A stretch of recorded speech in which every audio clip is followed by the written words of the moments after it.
Beauté, Balandi, Gonabiso Koki, votre émission, dernier virage pour l'Andarabiso, partout à travers le monde. C'est vraiment avec plaisir de vous retrouver na plateau Nabiso, émission Oyo Bolandaka. Aujourd'hui, je reçois pour vous frère Landou Pembele. Je crois que si vous voyez tout ça, déjà l'émission, frère Landou Pembele, on lancé en tout cas Nzembo Nae, Bimin Kolo Talanga Nzembo Kitoko. Je crois qu'avec frère Jean-François, il faut que tout ça, l'émission, tu as annoncé que déjà Landou Pembele Aoya pour parler sur Nzembo, autour de continuer dans l'émission d'Abisso de l'eau. Nzembo, beaucoup découvrir encore, il faut dans l'émission d'Abisso. Malobo a émis la carte, tu comprends, décortiquer mon yoso, la carte d'émission d'Abisso, il y a de l'eau, Landou Pembele, voix Oyo. Je vois que Badbagari est un peu confondre, mais on dit Lassa Carlito. Parce que c'est le petit frère propre à Lassa Carlito.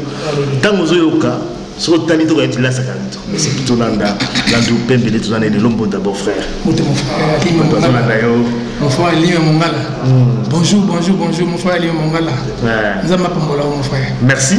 À Outi Paris, spécialement pour cette émission. Je crois qu'ils ont dit Nzembo Oyo, ils ont dit qu'on édifie Bananzambe, profondeur Nzembo. Mais frère, moi je crois qu'avant tout compte en émission, tout dans nos Nzembo, tout dans nos clips et puis tout compte à la Kati, pas tout décortiquer. Amen.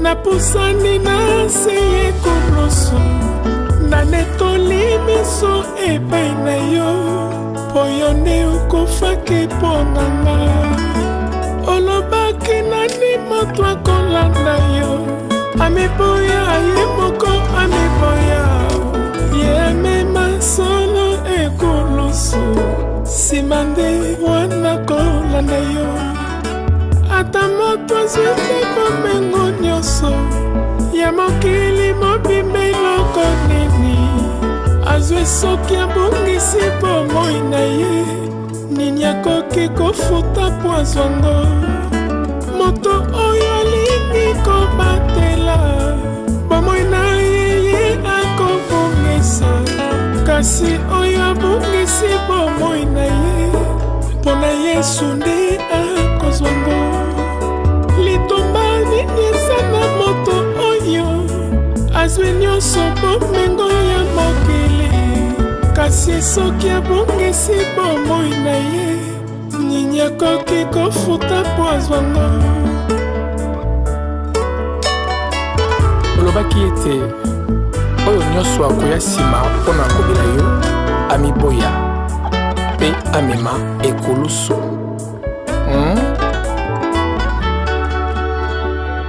Mais voici, Seigneur, juste auprès de ton trône, en chantant ces cantiques.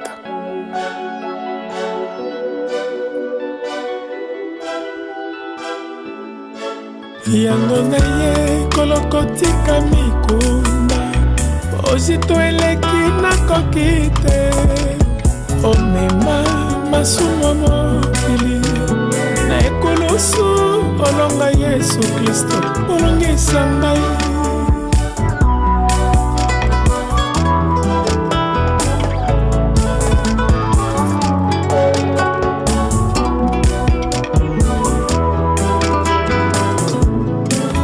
yango wana nafukameli yo Kristo na mosala nekulusu moto nini lisusu atungisa ngai mokonzi monene akofela ngai na ekulusu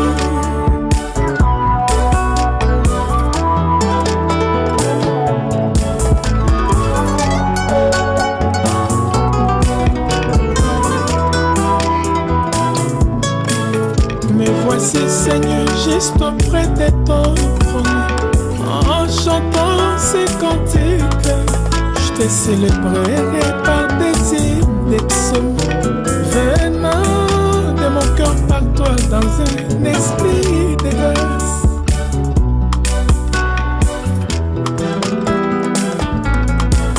Yango na ye kolokotika mikumba osito eleki nakoki te komema masumu mokili na ekulusu olonga Yesu Kristo olongisa ngai.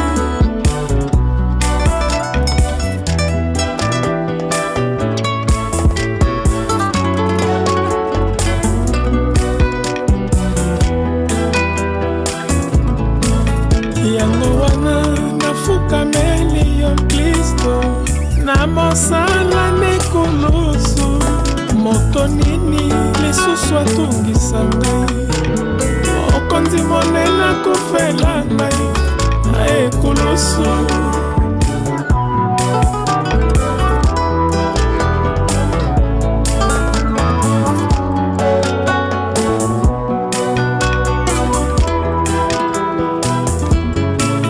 Me voici Seigneur juste auprès de ton trône.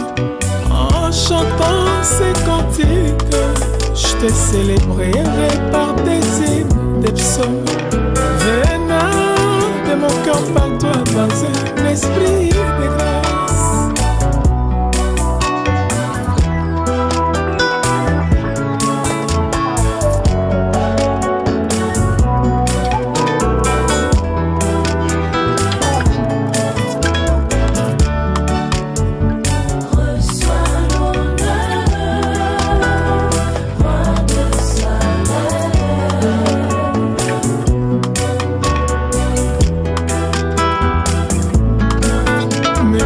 Seigneur, juste auprès de ton trône, en chantant ces cantiques, je te célébrerai par des hymnes, des psaumes. Venant de mon cœur par toi dans un esprit de grâce. Molo Talangai, Nzembo Kitoko pour découvrir la 4e émission. Frère Landou Pembele Ayembi. En tout cas, na clip Kitoko, il y a des fois il y a des sons à Malamu. Frère, peut-être avant Toko dans le côté Kitoko, tu as une émission là. On va ça bien. Possibilité. Et nous mon frère j'ai fond. Tout est au sale pas. Na foi na tangi. Mami ko yoko na pas. Alléluia. Seigneur, nous te bénissons, nous te rendons hommage car tu es bon, tu es merveilleux. Seigneur, tu veux dire qu'avant tout, il faut que de prières, de supplications, Seigneur, de requêtes chez toi. Merci Seigneur de me ramener de Paris jusqu'ici. Kolo komisama nakutana ba frère nangai nakutana mon frère Ali Mongala nakutana mon frère JF Fongi nakutana mon frère Tangi Bangala et batu nyuso tumoyela bonzambe pona yo eza pona mawana yo eza pona grâce na yo. Seigneur, nous voulons que cette émission soit recommandée par toi-même et que tu commences le début jusqu'à la fin. Le Saint-Esprit de Dieu, c'est lui qui vient faire tout. Il est au rendez-vous. Au nom puissant de Jésus, nous te prions ici. Amen. Amen, frère Landou Pembele, que je reçois en tout cas dans cette émission. Tokolo Bilanzembo, Nkolo Talangai, Nzembo Kitoko. Alors, mes frères Landou, Nzembo, Batoyo Kinzembo, Kolo Talangai, Nzembo Nzambi. Peut-être qu'il y a une question de Bosso. Est-ce que vous avez dit Nzembo Bosso Sali ou Bimi ou alors Sosala déjà avant? Normalement, Banan Nzamba Bengi. Voilà. Banan Naina. Pankolo, et ça nous aime Bosso. Voilà. Et nous aime Bosso, on a sali 4 Nakolo. Bosso, 4 Nakolo. Mes frères, depuis Oyambi, Jésus-Christ comme Seigneur et Sauveur, c'est également Nakolo. Oui, c'est depuis Naïe Panzambi, depuis Nzamba Benga en 2014. 2014. 2014. Naïe Panaïe. Et donc, Naïe Panzambi, ça fait au moins 9 ans. Non, 7 ans. 2014, donc 7 ans. Ça fait 7 ans, mais c'est la première réalisation parce que vous allez artiste quand même. Tu as déjà parcours ancien à Zaïko, Bouyoka à Zaïko, et en Colomboka. Voilà, donc Azali a Sayemba depuis Kala. Mais ça fait quand même 7 ans pour ça, la Nino et Bosso. Qu'est-ce qui s'est passé? Parce que Yimba déjà. Oui, en fait, mon frère Limia, il faut que nous sommes bandeko. Voilà. Quand on a mis musique à mon Kilikoya, Panzambe, c'est pas forcément qu'il faut dans la Oyemba. En fait, tout ce temps-là, oui, donc en fait, si on a bien dit à Limia, papa, on demandait, exemple, si on a bien dit à Limia, papa, d'abord on dit papa, après, oui, il faut papa t'indaï, si papa n'a t'indaï, tu restes que sous ses pieds. donc eza neti tozala na nzambe soki nzambe abengi yo oyela makolo nzambe ovandi tu as une mission à faire mon frère oza na mission osala il faut zela ovandi ozeli ti mokolo nzambe abake bon alinga landu nga na benga okaka okenda koyona olongola voiture ona otiela nga kuna na parking donc en fait pas nzambe ondimi oui oye okoki kosala autrement te soki ye moto atindi yo te donc ye mobengi ye mpe azaka motindi voilà c'est ça c'est pour cela quand toka pa nzambe toyaka tofandi makolo na ye ya bandu eye makambo ebele eleka wana makambo ebele lekaka makambo ebele na batentation ye na nyonso alors tout ce temps il faut tirer la pa nzambe nzambe nde moto akotinda ye voilà ça c'est bien dit par rapport nango kolo talanga ebimi il y a quelques jours depuis quand ebimi depuis le 19 juin le 19 juin alors nzembo kitoko inspiration kitoko mais quand d'abord que biso dans les circonstances ça la nzembo c'est yo mo sadia ki parce que biso basomba ka plan nzembo oui tout le monde va se mais nzambe mo senga oui aussi ko expliquer d'abord biso comment est-ce que ça la nzembo en fait ngai nzembo wana nga na ebete no yemba na ebete ke sona yepa nzambe so nzambe benga na continue koyemba na ebeka emso no kete yana tant que nzambe benga nga emso so sa mission moko pour le bina kufana ngai mais o nzambe mona mission a mona kufana te a mona fa kende passa so azana kata azana mission nzambe en fait nga moko na yo sambela na ebise ki ezana mutu azana façon sur la nzambe parce que la Bible nous dit dans Matthieu 6 que vous pour prier entre dans votre chambre prie votre Père qui est dans le secret, lui qui voit tout ce qui est dans le secret. Alors, qu'est-ce qui est dans le secret? Et ça, c'est bima. Alors, est-ce que c'est possible que ça avance?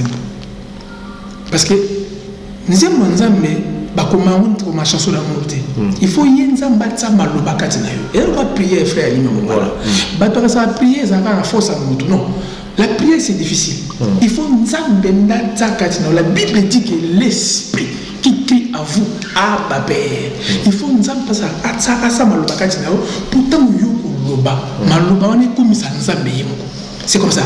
Mais c'est un Nzambe soit appelé ça bon, nous avons balamoté, nous avons vendé longtemps. Après nous avons comprendre que avant de faire ça, après ça on va partir. Mais si nous avons et sa première inspiration de la PCNA. Mais, il y a des gens qui sont bons. Donc, on a atteint la Zuka, on a joué les refrains.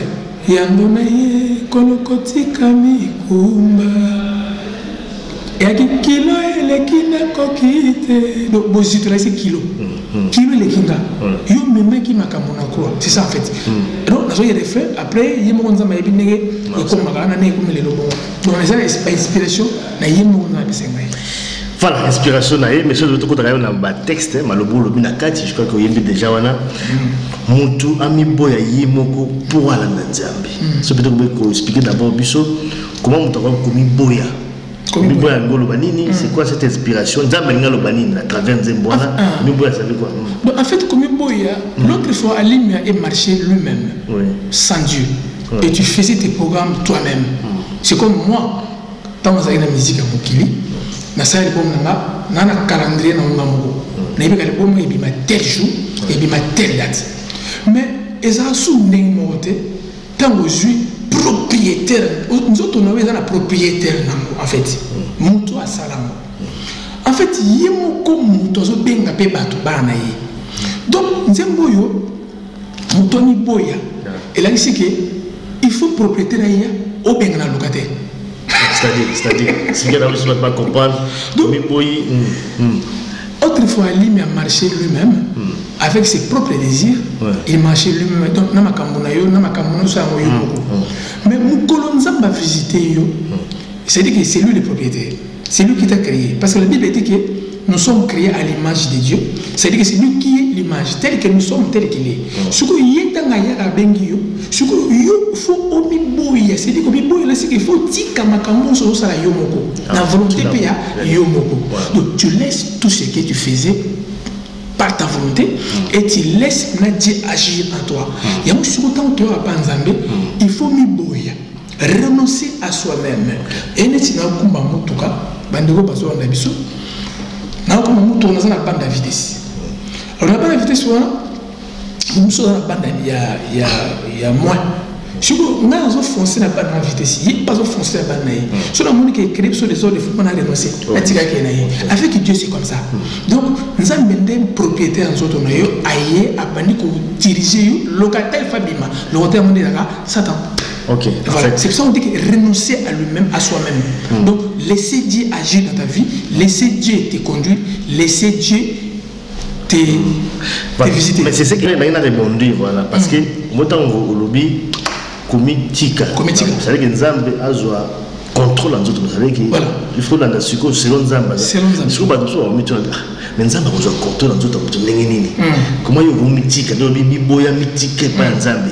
Parce que nous appelons un programme de l'EPK à tout ensemble là. Non, on a la salle à Moussala. À 5h du matin, à 16h. Au premier 5h, on a besoin de péter. On a besoin de péter, on a besoin mais ce que tant que je mythique par Nzambe, attends, vous savez, comme mythique à Wana, nous avons mythique à Nénéné. Ok. Comment se fait pratiquement tout en avec ce mot. Tout en Matthieu 11, 28. C'est ça, c'est un verset où frère JF m'a bêté comme c'était, l'émission au soleil nous emballé. Donc, Matthieu 11, 28, le béni, tout en au nom de Jésus-Christ, et le béni du Soboé. Matthieu 11, 28. J'ai lu au nom de Jésus. La Bible dit: venez à moi, vous tous qui êtes fatigués et chargés, et je vous donnerai du repos. Prenez mon joug sur vous et recevez mes instructions, car je suis doux et humble de cœur. Et vous trouverez du repos pour vos âmes. Vous trouverez le repos pour vos âmes. Ça veut dire quoi? Mon frère, Boya Nanga Bino Batami Kumba. Nalobaki na émission moko, na émission te, nalobaki na komaki na page nanga eke bandeko bazo na biso lelo ke mukolo yesu akufaki mukolo yesu amemaki kwa bato bayebaki te ke kwa wana ndeyaki fardeau apporter bayebaki te bayebeka kwa eyaka neti kaka liwa moko liwa moko humiliante parce que baromain ntango bazomemya bato na kwa eyaki fo bahumilie bango kaka mais mutu moko te ayebeki kwa oyo yesu ememi nde eyaki fardeau apporter mpona biso lelo toyebake eyaki signe qui une expiation vraiment bénie. La grâce c'est ça qui nous sommes à côté. Mais c'est 2000 ans après. C'est 2000 ans après que Bananzambe va comprendre que croyez c'est qui Fadou. Et moi, je suis dit que Boya Nanga, Bino Bato Mikumba. Mikumba, c'est ma somme auto bota manango. Ma somme auto colonne dans la bandako. Mais quand Dieu te visite, so, azo benga biso, toya et panaye, Bato Bazana charge, ma somme ou l'équipe trop. Donc en fait, mais Bato se plaît na bango, Batambo na ba charge na bango. Ce qui est chose impossible. Yes, venez à moi, vous tous qui êtes fatigués et chargés. C'est-à-dire que Bato Baza boza chargé, puis boza fatigué, boya nanga. Mais Bato préféré, Batambo na me bakilo na bango. Mais muto semi bango hasard. C'est pour ça que frère Ali, mais aujourd'hui, on va profiter. Même ça n'a passé bandeko message que et ça bandeko belé pas ça panzambe, baza na ba charge na bango. Parce que la Bible dit quoi? Dans verset 29, prenez mon joug sur vous. Donc besoin de yanga. Pourquoi? Et vous recevez mes instructions car je suis doux et humble de cœur. Et vous trouverez le repos. C'est-à-dire le repos c'est quoi? Naïbandela mokili, nzamba salaki mutu, toi qui es dans le repos. Normalement, le repos que Christ parle d'ici. Maintenant, mutu a salama na 6e jour, nyama pas salama na 6e jour. Alors, il fallait mutu on a chiffre 6, toi qui est dans chiffre 7, qui est la perfection, le repos de Dieu. Mutu a repos na tetina tango Satan est conseillé. Maintenant, quand le deuxième Adam est venu, parce que le dernier Adam il s'appelle Jésus-Christ de Nazareth. Le dernier Adam, bien aimé dans le Seigneur, le dernier Adam il s'appelle Jésus-Christ de Nazareth. C'est lui qui est devenu notre intercesseur, le médiateur, c'est lui qui s'interpose entre Dieu et l'homme. Donc en fait, il y a un entre Moutou et Nzambe, il y a un présenté au Nzambe. Moutou, c'est qui est représentant Nzambe dans Mokili, mais a échoué dans la mission. Mais si Moutou Nzambe, c'est qui est représentant, comme si on présenté par Jésus, qui est le deuxième Adam. Alors, Jésus, on a dit Moutou, c'est un bisouké, Boya Pananga, Botira Mikumba, Mikumba Nini, Mikumba Oyo, Moutou, Kenda qui n'a reporté les bandes de Mokili. Fala Kendi, à Kendati, n'a pas bien à Eden. Surtout, il y a qui est le deuxième Adam, ne aïe ko zoba charge na biso na quoi. Il y a mon autre soubake, quand mon joug est léger. Donc, nous sommes là, tu évites le monde à Congo, ça qui peut ça ngai pembe, kamata moyindo. Donc qui ça pris le noir a pessimé sous pembe. Voilà, c'est ça. Oui, d'accord, mais peut-être la question à l'oba qui parle de la zone d'Abisso, pas de Fungola, pas de la deuxième nini. Mukumba wana, Zambazo Mema. Olobi, tu ami boya, ami tix, ça dit que alula, après ça change tout pas Nzambe. Ok. Nous autres on a reçu comme sur le temple Nzambe, Nzambe doit conduire. C'est ça. Sur la question de la qui Nzambe doit conduire comment, parce que tout ça, on a biso, pas tout dans la biso. Oui. On va pas comprendre. On va comprendre. Ce que nous avons besoin de charger la biso, avant de conduire biso, comment on va dire non? Macam nous ça là, il y a des gens qui vont conduire. Conduire on dit. Comment pratiquement? Dans les autres villes, on conduire on dit. Tout en Matthieu, Matthieu chapitre 16, Matthieu chapitre 16, verset 24. Je lis au nom de Jésus. Alors Jésus dit à ses disciples, si quelqu'un veut venir après moi, ça c'est la parole mon frère. Donc nous on pose ces questions, tout formula, ma cambo, frère va faire sa face, va comprendre. Alors Jésus dit à ses disciples, si quelqu'un veut venir après moi, qu'il renonce à lui-même, qu'il se charge de sa croix et qu'il me suive. Car celui qui voudra sauver sa vie la perdra. Mais celui qui la perdra à cause de moi la trouvera. Cela veut dire quoi? On ne peut pas servir Dieu en étant païen.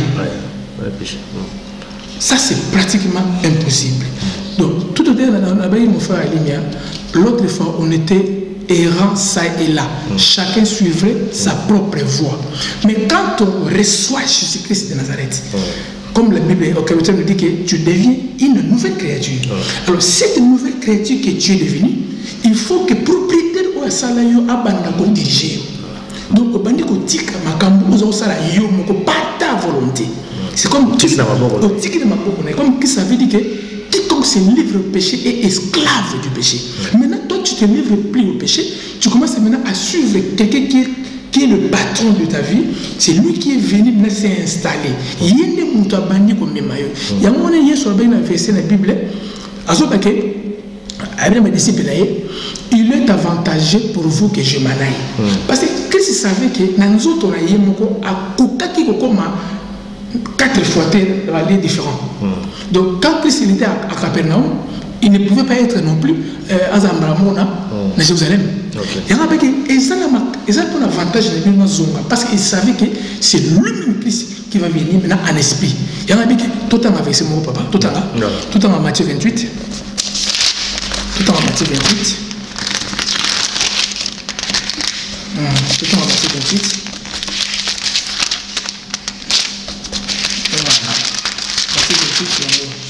La Bible dit, Matthieu 28, chapitre... Jésus s'étant approché, il est par là ici, tout pouvoir m'a été donné. Voilà, c'est ça, 18. Chapitre bien-aimé, tout le temps à la Matthieu, chapitre 28, verset 18. Jésus s'étant approché, leur parla ainsi. Tout pouvoir m'a été donné dans le ciel et sur la terre. Allez faites de toutes les nations, des disciples le baptisant au nom du Père, du Fils et du Saint-Esprit. Enseignez-leur à observer tout ce que je vous ai prescrit. Et voici, je suis avec vous tous les jours jusqu'à la fin du monde. Ça veut dire, Christ ne pouvait pas être tous les jours avec nous jusqu'à la fin du monde, soit Zon et Patatati. Fala Zon à Patata, et dit, oh, je prierai le Père, afin que le Père vous envoie un consolateur. Le consolateur, c'est l'Esprit Saint. C'est Christ lui-même en esprit. Pourquoi? Eh bien, nous avons tous les jours jusqu'à la fin du monde. Donc, c'est dit que si vous n'avez pas parce que son intérieur va s'extérioriser. C'est comme ça. Ça c'est bien. Frère Landou, Pembele, alors on passe là. C'est vraiment intéressant. Amen. Comment la frère passe la Bible boyée.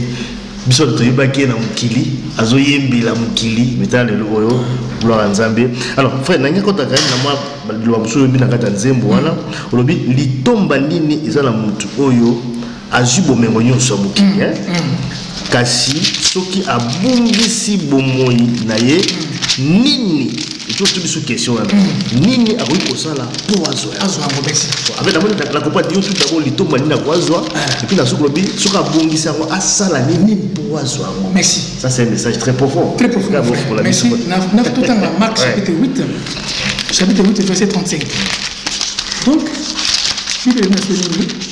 Marc chapitre 8 verset 35 la Bible dit je lis au nom de Jésus, car celui qui voudra sauver sa vie, la perdra.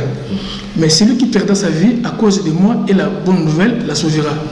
Et si un homme, en 36, et que sert-il à un homme de gagner tout le monde s'il perd son âme? Voilà. Ça, c'est une question bien posée par Jésus lui-même. Que donnerait un homme en échange de son âme? Car quiconque aura honte de moi et de mes paroles au milieu de cette génération, adultère et pécheresse, le fils de l'homme aura honte de lui. C'est ça. Donc en fait, et là on a dit que ce tourninga, les tombani ni zana moto, les tombani ni zana moto oyo, azunyo sobomengo ya mokili, kasi soki abongisi bomoi na ye, nini akoki kofuta poisongo. C'est-à-dire que voilà. Et parce que l'âme se représente Dieu en toi-même. L'âme est plus importante que toi-même. Parce que l'âme, c'est Dieu. Et là, en fait, c'est tellement grande l'âme. Donc, si vous perdre l'amour, mais si vous comment échange donc les autres hommes mon frère tu acceptes quelque chose que tu que au monde dans la vie tant on dit mais amour pas une liste fait dans Ézéchiel 28 totalement fermez pas sur la Bible à quoi sert à quoi sert à un homme à quoi sert à un homme de tout gagner si il perd son âme? Son âme que dans Ézéchiel n'a expliqué bateau pour la nini mutu âme mutu c'est importante pour les gars bleu nyonso to que Ézéchiel utega âme na yo za soki aussi babakisi tout ça comme homosexuel au sein de makambo ya mabe ça c'est âme nozoke c'est dire qu'en fait utega âme ezali ko accepter va proposer le mot pas diable toujours mon amour le la Congo na biso wana to ke loin te papa alimia na Congo na biso il y a beaucoup de gens pas perdu toi la poto lelo to boité la poto za déjà passé mbo makambo za ande awa so ekitani na pays africain na Congo lelo travail musicien c'est difficile au Congo mutu moi ça musique na vocation normale. Le bateau nous sommes au CD, bateau tout au CD. Ata baye na TV, ata bazolo bakio, na mon équipe na biso. Papa moi on a peut-être. Maman moi on a. C'est-à-dire en fait, na Ézéchiel 28, parce que pour tout que les moulay milité, bazolo bakio, bible bazolo ba, Satan zala qui na sommet montagne en Zambie. Babi il était juste jusqu'à ce que l'iniquité fût trouvée chez lui. Surtout qu'en Apocalypse 12, chapitre 7, la Bible dit que cieux, réjouissez-vous, mais malheur aux habitants de la terre, car Satan est descendu vers vous avec une grande colère, mais sache qu'il a peu de temps. Donc, Azana Biso Awa. On dit que tout le monde est un autre. Tout le monde est un molimo caramba likolo. Tant que soyez à du pouvoir, alors que tout pouvoir m'a été donné dans les cieux, sur la terre et sous. C'est-à-dire que c'est où Kanda, bateau caramba les célestes, na bateau bayanase, parce que quand Satan est descendu vers vous avec une grande colère, mais Satan est descendu sur la terre, mais l'esprit nous soupèse dans la bataille. Ce que Yesu a confié à la mouki, à ses coups, alors que tout pouvoir m'a été donné dans le ciel, d'abord là où il était, sur la terre, là où Satan est descendu, et sous la terre. Alléluia. Donc en fait, à ma moutou, il y a un de tout ça. nzambe kati na ye. Alors so muta céder lo ko la âme azana eloko mo te ko changer la âme na ye. Ya mo pisa dit que à quoi sert un homme? Que sert-il à un homme de tout gagner? Tu as gagné l'avion, au sommet jet privé, on a la boye, on a somba de Lamborghini, on a somba de lamba étiquette. Papa, tout ça c'est bien. Mais quand ton âme est perdue, papa, on ça l'échange d'avion na âme, on ça on ça l'échange de lamba étiquette na âme. Oh, l'âme est en train de se faire. Le sort perd donc ça c'est la parole. Il n'y a pas de traité. Aux parole à Jésus moi so bana azo na biso. So muto teki amnaye. Aotika so na nini? Do atika li ki bavala. Otika li pamba. Le CD nyonso dans le jour J comme le J de Sisoke.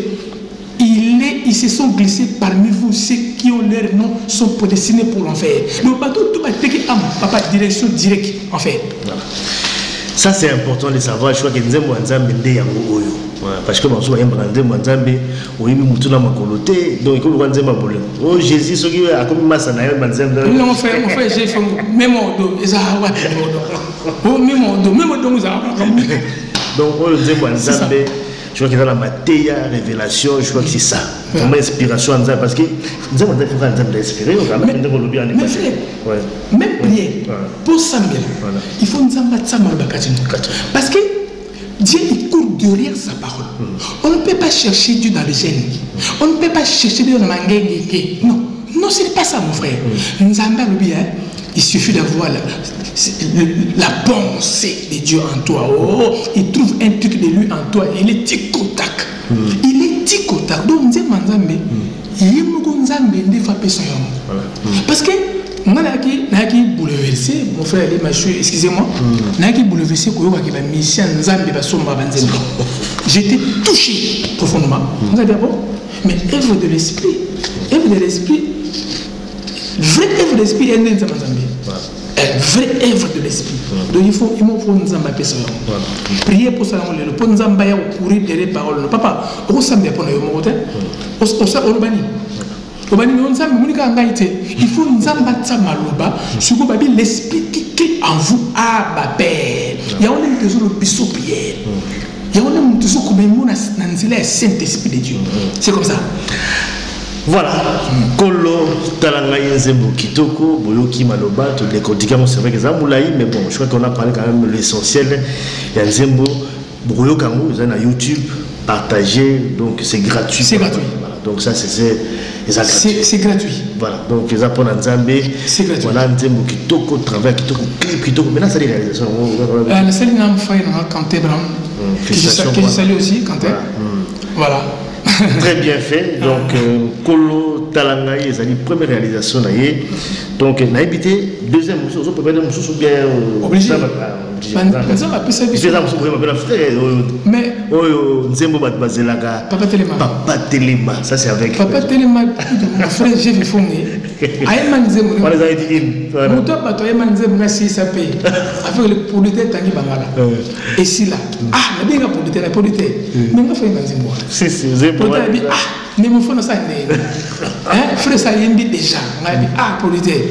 Ça a tout le monde dans ma partie. Voilà. Producteur, alors ici, que Nakoyo Yemba. Donc, quand on frère Jeff Yemba qui, simplement, on permet les assoirs à la deuxième version. Voilà. Donc, on a bêtement fait notre première version. On fait Yemba Yemba commence sur la deuxième version. Voilà. Voilà, on a fait battre Banzé Lango. Donc, super, on a également, on a toujours la. Oui, Banzé Mbozali. Banzé Mbozali. Nous avons Banzé Mbozali, on a frère Jeff, parce que il faut habiter dans le sous-sol. Nous avons Banzé Mbozali, on a Pessingaï. Et donc, la commission de parce que mon frère Limia, ils ont ils ont un accord âme et esprit. Ils ont un accord à Pamba. Les autres, tout à bien, Bazolo Nagamakambo, ils ont la justice. Donc, en fait, cerveau n'a pas circonstance n'a pas ils ont capté la mélodie. Mais, en fait, Bazo, nous avons besoin de l'ensemble. Parce que nous avons besoin de il faut un verset biblique. Papa, pourquoi est-ce que nous avons dit mais non, mais il faut tout ça. On a fait bon, pour tout faire un AVC, mais quand il m'a peut-être évangélisé, il faut un AVC, papa. Vous avez été Yesu, vous avez un prototype, vous avez bien déjà. Si vous faites il y a un accord, âme et esprit, parce que la personne qui te regarde, la personne qui écoute chante la chanson, oh, bien aimé, azo recevoir le parce que nous avons pour adhérer parole. Nous avons besoin, Dieu se manifeste, frère Alima. Dieu se manifeste que dans la parole et la prière. Tu ne verras Dieu nulle part sans la prière et sa parole. Parce qu'il court derrière la parole de Dieu. Très bientôt. Monsieur Eli, ils avaient une compte à faire tanguer. Ah ouais. Politique. La différence, moi, c'est pas un peu ton fait chef. C'est comme ça. Voilà, on a déjà ça il y a Nzambe. Peut-être pendant aussi ça, il y a quand même appréciation à Batou. Parce que Nzambe c'est béni. Est-ce que vous déjà moi écoute pas Batou, ba frère, on peut pas Yembaka, notamment grand frère Nayo, Charles Carlito. Est-ce que ma point de vue allait pas passer à l'élection dans le Congo? Ah non, frère Charles, je crois que il faut dire la vérité. À quoi Ayoki a bien été, mais Ayoki n'a ce grand frère, Carlito là, ça. Ayoki n'a bien été, mais ça va frère Belé, Bengaï, frère en tout cas, courage. Et l'on sali, même frère Jeff. Frère Jeff a dit, ah, mes frères, nous avons banga. Comme si nous avons bananzé, batumbo. Frère, nous avons banga, mais bien habité. Frère, tant que tu as pas Nzambe, tu as aussi la carrière. Na bango à chaque fois, et pas Nzambe tu as sa carrière. Et pas Nzambe tu as côté avec Tunga. Do yeni Nzambe, il faut même marayo. Celui qui tu pas Nzambe et qui a côté avec Tunga, papa, botala est bien. Botala est bien. Ba autant à comment on est quand débattant à comment tous. Voilà, c'est ça. C'est bien. Message vraiment très profond, frère Carlito, merci à frère Carlito. Frère Landou Pembele, merci en tout cas dans le passage à Wanakatia à Bruxelles pour en parler donc sur Nzembo Oyo. Ils allaient déjà dans YouTube, Kolo Talangaï, dans le lien, donc il y a site, il y a Landou Pembele. Et puis, également, ça également aussi, au sein de mon live également, si, nous avons la guitare, l'adoration, la frère Junior Mounia, que je salue, les frères là aussi invités, frère G. Fongé. Donc, ce qu'on fait, c'est qu'on a Paris, on a fait Tangi Bangala, c'est qu'il y a 4 chansons de l'adoration. Alors, Beta pasteur magicien, à Betty pasteur Boulawayo, à Betty pasteur commerçant, n'a mon pasteur politicien. Voilà. Ok, merci beaucoup. Voilà, tout ça pour moi, la Souka, en tout cas, il y a émission Nabiso, frère Landou, merci pour le passage. Donc, la Souka, et le papier de la Souka pour vous. Merci, mon frère Alimea. Merci, mon frère Ndenge, invité Naï. Voilà. Et ça, aux âmes, on t'a dit, tant on aime bébé, on a bien dans l'émission. Voilà. Et ça, vraiment, que la bénédiction de Dieu est bandapa na et qui t'a le là. Où il n'a pas pharaon et qui t'a tiré si un bana coque et va cocolon. Merci beaucoup. Je remercie aussi mon frère Jérémy Fongé. Il y a un frère Tanguy Politeur, Tanguy Bangala. Il y a Banks. Que Dieu vous bénisse. Et sans oublier mon frère Ange aussi. Attendez mon commentaire. Donc, la CPN vraiment pour Outarabino. Nakabla Nambo Nzambate Katengai. Vraiment, la commune. Merci frère Landou Pembele, merci d'avoir la Bisso partout à travers le monde. À très bientôt dans le prochain numéro. Que Dieu vous bénisse. Merci et bon retour à Paris. Merci. Merci beaucoup. À plus. Voilà.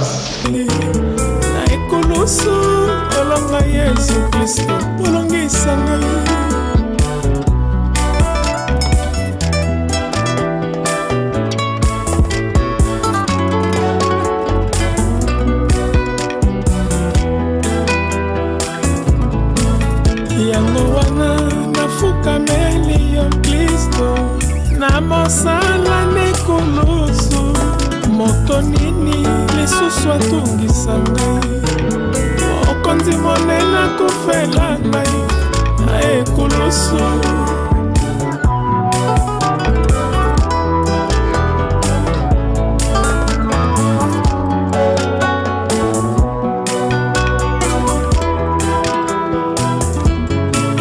me voici Seigneur juste auprès de ton trône.